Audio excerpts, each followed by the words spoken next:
Over the past few years, we've seen a few interesting horror games, but we've mainly seen bad ones. Hi, hello, and how are you? I'm Adeline, and in today's video, we're going to be talking about modern mascot horror. So, if you don't know already, modern mascot horror has become extremely popular in the past few years with the release of games like FNAF Security Breach, Poppy Playtime, that one with the bird I can't remember, and a ton of other games that are all, interesting, They're not interesting, I'm sorry, that's so boring and they're all the same and it's really frustrating. So I'm going to talk about it because I want to. A few of my eagle-eyed viewers may notice that we've actually changed a few things here on the channel, such as the channel name itself. The channel name is now Adelinetti, and this is just because I felt like it fit more, so yeah, deal with it, and let's get into it. So, what do I mean when I say modern horror? In general, what I'm talking about in this video is mainly kind of this indie horror style that's targeted towards kids and is very much mascot horror, because that's just kind of where most of the problems lie, and this style is really kind of saturated now and we see a lot of it in the media. And I think it's important to talk about that style because it is bad. I don't know if you guys agree with me on this, but I really dislike this kind of new stereotypical style that doesn't really feel unique, I feel like it is very kind of copy-paste and I feel like it's more of a formula than anything. So let's get into that.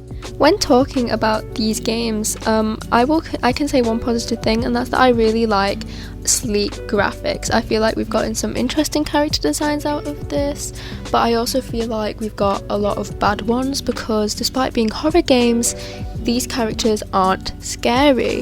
They don't feel like horror characters, they feel more like, like the name would imply, mascots, and that's okay, that's fine, but you gotta make the game scary if it's a horror game, you know what I mean?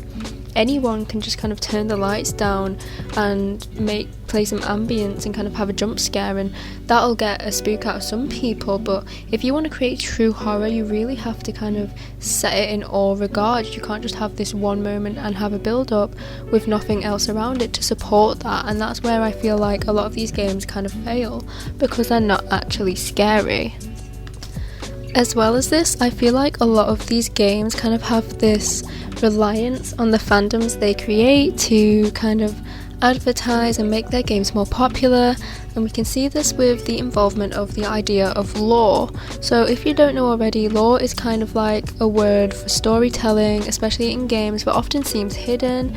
But in these mascot horrors, a lot of the lore, I say in quotes, is actually not story at all, but rather it's kind of ideas of a story that are sprinkled throughout so the fandom can take it and actually make something out of it. I feel like the games don't create stories themselves, but rather create prompts for stories so the fandom, with their creativeness, can make stories for people. And I think that's kind of negative because it relies on its audience rather than creating an original and interesting story for itself. And that's kind of where I'm at. The entire game genre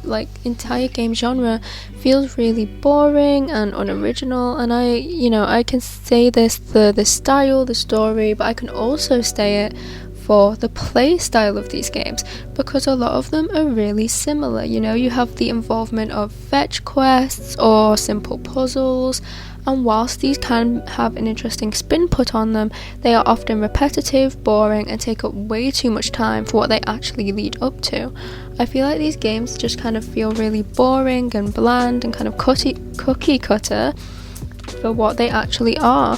And the worst thing is that these games are really successful, and I want to question why. So why are these games so popular? Why do they get all this marketing?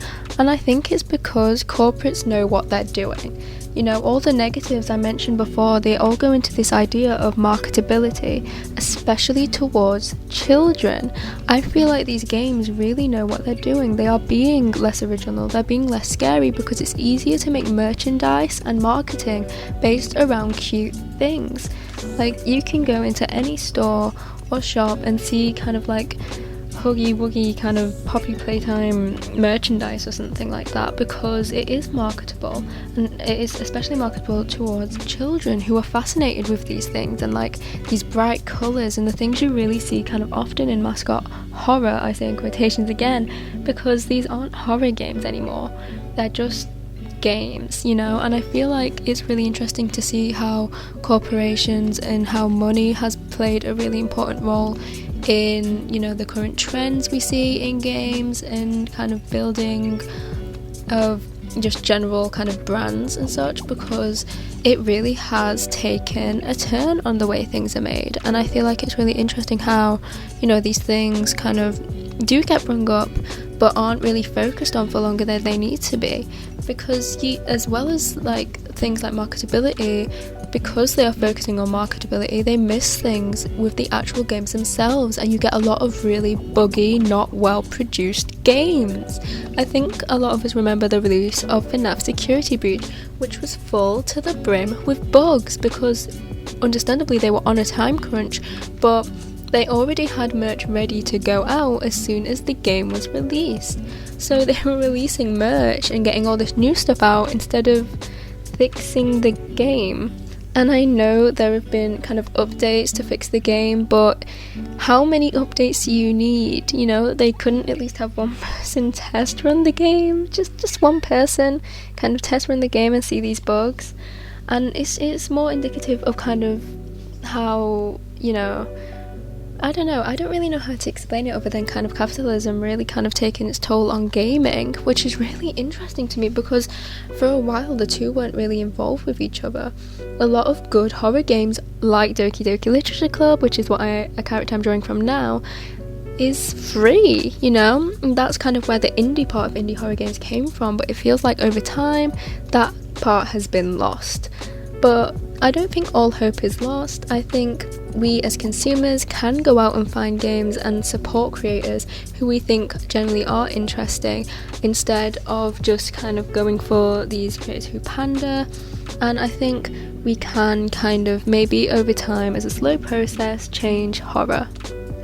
I think that's pretty much all I have to say about modern horror. I hope you enjoyed my little rambly thoughts. If anything, this video was definitely more of a rant, just because I am really passionate about kind of horror and the way it's going.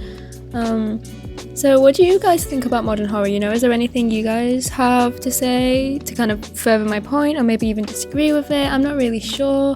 I know a lot of people kind of share my thoughts, but a few people disagree too, so it'll be really interesting to see what you guys think.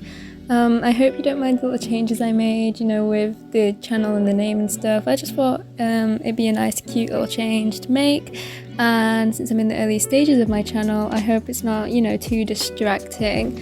As well as that, I just want to thank you for continuing to watch me. I'm really happy with how videos are coming out at the moment, and I really hope I can just keep doing this because it makes me happy, and hopefully it's making you guys happy too. I hope you have a magical day. Thank you for watching, and always remember to stay safe.